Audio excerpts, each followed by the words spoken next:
It's alive again. Just clean the carbs again.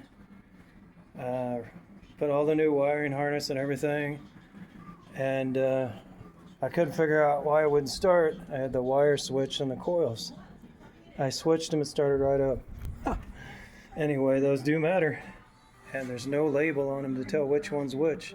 It's 2 reds and 2 grounds. But anyway, it runs good again. It's on eBay.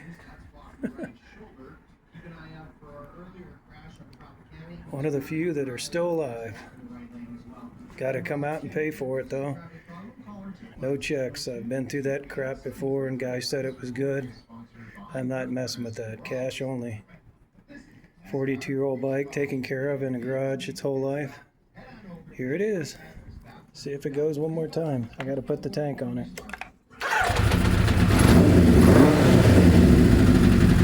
There you go. It's usually very reliable. I would change the carburetors out, put a newer set on it. Those are real old. They've been rebuilt several times. But I would buy another set of carbs because those things aren't in the best of shape. They're really old. Tons of those carbs on eBay. See ya.